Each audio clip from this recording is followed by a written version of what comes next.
You've watched every data engineering video on the internet and have absolutely nothing to show for it. Just some random skills. Repo that looks like a ghost town.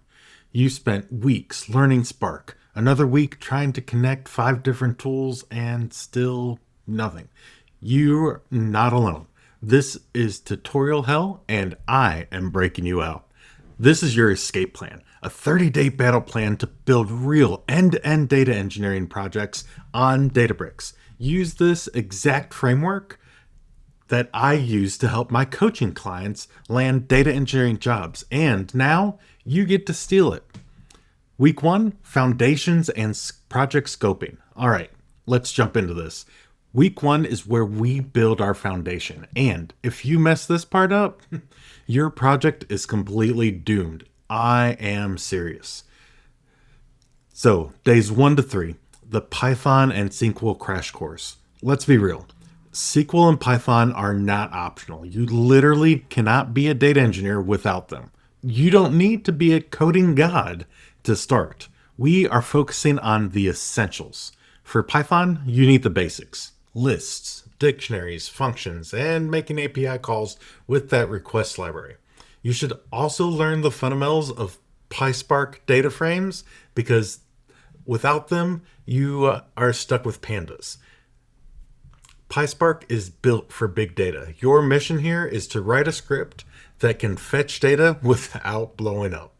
For SQL, you need to master pulling data. That means select statements, joins, group bys, where. This is the bedrock of everything you need for SQL. Don't even think about the advanced stuff yet. Just get really amazing at pulling and shaping data in a Databricks notebook. Spend 3 days doing nothing but targeted exercise to get your feet wet and really a solid foundation in these skills. Now, you get to days 4 and 5, you are choosing your platform and setting up your free accounts. Modern data engineering happens on unified platforms. For this project, we're using Databricks. Why? Well, because it brings everything we need. Storage, compute, processing, and orchestration all in one place. Databricks has a completely free community edition that's more than enough for this project. So you have 0 excuses to get started right now. Your mission for these 2 days is simple. Sign up for the Databricks Community Edition, get familiar with the workspace, find the notebooks, learn how to create a simple cluster, and locate the catalog section. This is your new command center. Don't worry about surprise bills because the Community Edition is completely free. Days 6 and 7, you're defining your project and sourcing your data. This is where you get to get creative. A good project answers a question, tells a story. Don't just grab some random CSV file. Think about what you're actually interested in and you're passionate about, because that passion is going to come through when you take that project and tell somebody else about it in an interview setting. Are you into finance? Go scrape some stock data, live stock data. A massive gaming nerd? Analyze match stats from some public API that's out there. And if you're a fitness junkie, use your own health data. You could find some insane public APIs and datasets on Kaggle or data.gov. Your tasks for these 2 days? Define a clear goal. Something like, I want to track real estate prices in my city to see if I could really ever afford a home. Find your data source. So find an API or a downloadable dataset and be sure that you're reading the docs. Write a simple Databricks notebook. Use your new skills that you just practiced to fetch a tiny piece of that data. This proves that you can actually get it and ingest it into your Databricks environment. By the end of week 1, your skills are going to be sharp, your Databricks account will be ready, and you are going to have a real project with some real data in it. You're not just learning anymore, you're actually building something. Now we're going to move into the why. Breaking the cycle of tutorial hell. Before we jump into week 2, let's talk about the real problem with all of this giant lake of data engineering skills that you may need to conquer. The data engineering world is an absolute circus. It is a non-stop buffet of tools for ingestion, processing, storage, and orchestration. And it is overwhelming for newbies and gives data leaders choice paralysis. The pro move is to learn one modern unified platform by building something that actually works. This project is going to force you to connect the dots and solve real problems just like a real data engineer is going to in the real world. So let's jump into week 2. Data ingestion and storage. We have a plan and we have the data. In week 2, we are building the foundation of our Databricks Lakehouse. We're grabbing the data, landing it in our platform using medallion architecture. This is the modern way to extract and then load data into a lakehouse. Days 8 to 10, you're going to be building your lakehouse foundation. So first off, you need a governed place to hoard all of your raw data, just like Dragons or Gold. We'll use Unity Catalog and Delta Lake tables. Unity Catalog we're using because it provides a centralized place to manage all of your data assets and helps with that governance. Your job for these 3 days is to explore Unity Catalog, understand the hierarchy, catalog, schema, table, and in the Community Edition, you're going to be working with the Unity Catalog, and so that is going to be real world practical experience. So structure your layers. We're going to use a 3-layer medallion architecture. So first, you're going to create your first table, your first catalog, and your first schema. So your catalog, you're going to name bronze, bronze dev, bronze test, bronze prod. You're going to create a schema. Your schema is going to be generally named whatever your source data set is. So if it's Kaggle, name it Kaggle. If it's Salesforce, you name it Salesforce. And then finally, you're going to name the table something that makes logical sense, usually pretty close to what the original source name was. And so this is where your data is going to land, exactly how we found it. We're not going to do any cleaning. We're not going to do any manipulation. We're landing it just raw data into your bronze layer. And we will use the ultra reliable Delta Lake format to do that. Days 11 to 14, you're building your ingestion pipeline. With our Lakehouse Foundation ready, we're ready to put this thing on autopilot so we could set it and forget it. The goal here is to create a notebook that fetches the data from your source, writes the raw data as a Parquet or JSON file into your volume in your bronze catalog. And then we're going to take that and create a Delta table from it. Notice we're not cleaning anything yet. We are going to get the raw data into our data lakehouse fast and deal with that mess later. For the ultimate pro move that's going to make you really stand out in interviews, use the Databricks Autoloader to do this. Autoloader can automatically and incrementally process new data files as they land in your cloud storage, which is perfect for production level pipelines. By the end of this week, you are going to have an automated way to pull in your raw data, store it in your Databricks Lakehouse, and you have now the foundation of your entire data platform ready to go. If I haven't scared you off yet, let me know down in the comments exactly what Databricks feature that might be giving you some anxiety about learning. And I will take that information and help me to develop deep dives that I'll prepare going forward. So let's jump into week 3. This is your transformation and orchestration week. Right now, our bronze table is a mess. In week 3, we perform the magic that is going to turn that trash into treasure for our business with some transformations. And then we are going to put the whole thing on autopilot again so we could set it and forget it, all inside of Databricks. So days 15 to 18, you're going to be transforming your data with Delta Live Tables, so DLT. It has recently been rebranded and renamed as Lakeflow Declarative Pipelines. So it's time to use this framework that really makes building our pipelines so incredibly simple. Lakeflow Declarative Pipelines, which formerly DLT, is a declarative framework that lets you build reliable, testable, and observable pipelines using just SQL or Python. You have your choice, whichever one you're more comfortable with at this point. Here's the plan. You're going to create your first DLT pipeline in the Databricks UI. You're going to define a new pipeline that points to your notebooks. Then you're going to define your silver layer. So be sure that you have your silver catalog set up and your schema set up where you want that data to flow. Again, best practice here is to name your schema along with the part of the business that it's going to fall into best, whether that's customer service, finance, marketing, whatever the case may be. So you're going to create your new streaming live table that reads that data from your bronze tables into your silver layer. Here, you're going to do some basic cleaning. You're going to fix data types. You're going to rename columns so that they're user friendly. You're going to handle nulls. DLT lets you define some data quality expectations to drop bad records automatically. Again, you could set it and forget it.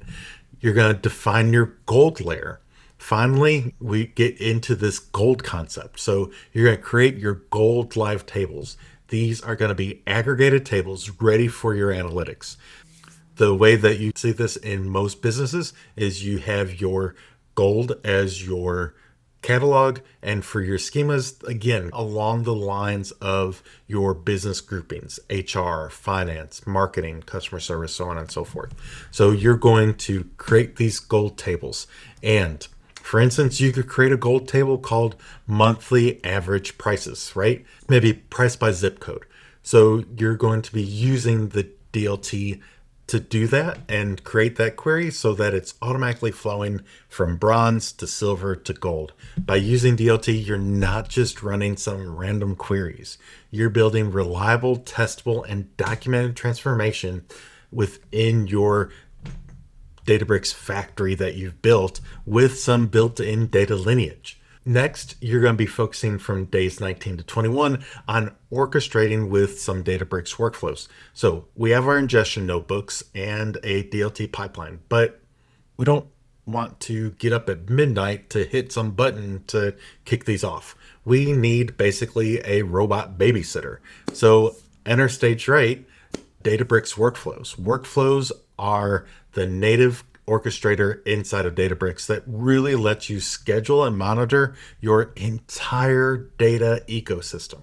So your tasks here, you're going to create a job in Databricks workflows. This is super easy in the UI, right? You're going to create your tasks. You'll create a multitask job. For task one, it's going to be your ingestion. This task runs your ingestion notebook that we built in week 2. Your task 2 is your transformation. This task runs your Delta Live Tables pipeline that moves everything from your bronze into your silver. Be sure that you're setting dependencies. This is really the magic of these workflows. You're going to tell the workflows that the DLT pipeline task should only run after that ingestion notebook succeeds. It is as simple as drawing an arrow from one task to the next. Then you're going to schedule it. You're going to set this job up to run on a specific schedule once a day while you're in bed asleep, and you're not going to have to worry about it. By the end of week 3, you'll have a fully automated, scheduled, end-to-end data pipeline running entirely in the Databricks platform.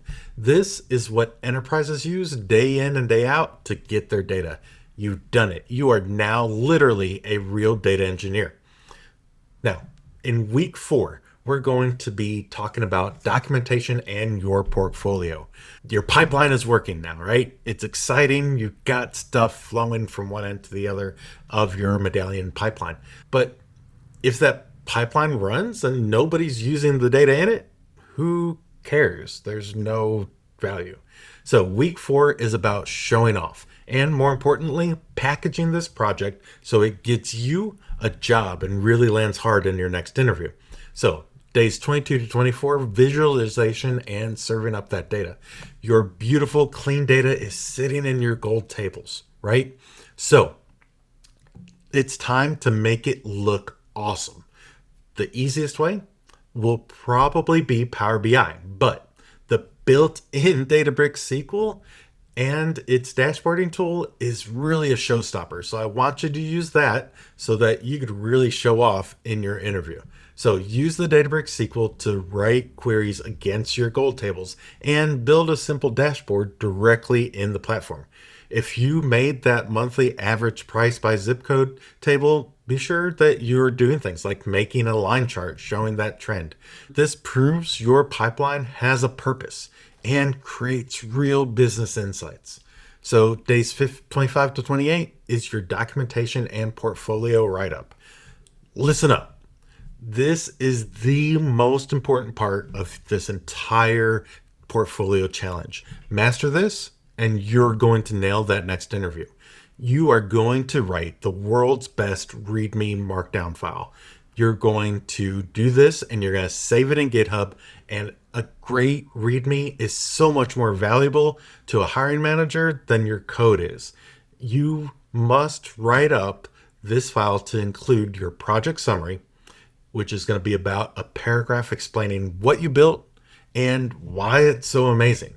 It's going to include your technical architecture diagram. So this one is non-negotiable. This is something that so many people skip. So use a free tool like draw.io, or if you have it, use Lucid. Draw boxes and arrows showing how the data flows through your Databricks pipeline. From ingestion notebook to DLT pipeline, gold table to your dashboard. A hiring manager is going to look at this for 10 seconds and completely understand your whole project. It doesn't have to be incredibly complex. It could literally be exactly what I just laid out. Your tech stack, be sure that you're listing out the tools that you used. Databricks, Delta Lake, DLT, workflows, and write one sentence on why you chose this specific unified platform. Don't just put because Chris said so. Be sure that you put an intelligent explanation as to why. This shows that you think like an engineer. Now, important piece of this document is going to be how to run it. Give your step-by-step instructions so that literally anybody can pick this up, clone your repo, and run it themselves. Challenges and future improvements. Mention one problem that you destroyed and what you do next. Maybe add more advanced data quality tests, or mention how you would scale up with some streaming sources. This shows your brilliance in your interviews. Days 29 to 30 is your final polish, and go out and celebrate.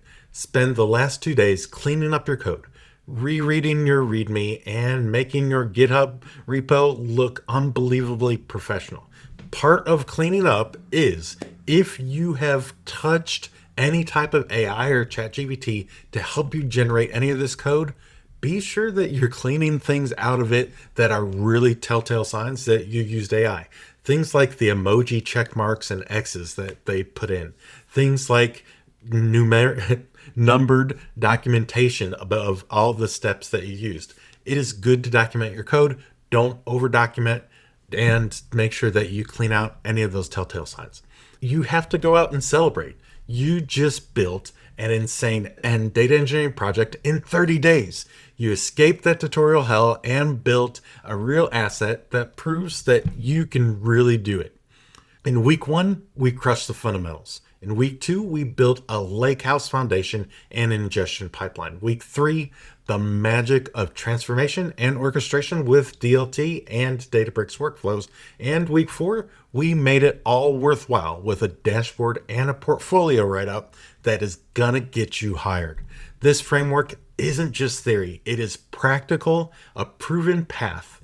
This project is your entry ticket into data engineering. It's a foundation that you're going to use to build your entire career on. The life of a data engineer is all about learning, and you are going to continue to learn and grow throughout your entire career. That learning has to end with you building real things. This is your first huge thing that you're going to build. You watch this whole video. You have the ultimate plan now. The only thing left to do is bookmark this playlist to return if you get stuck.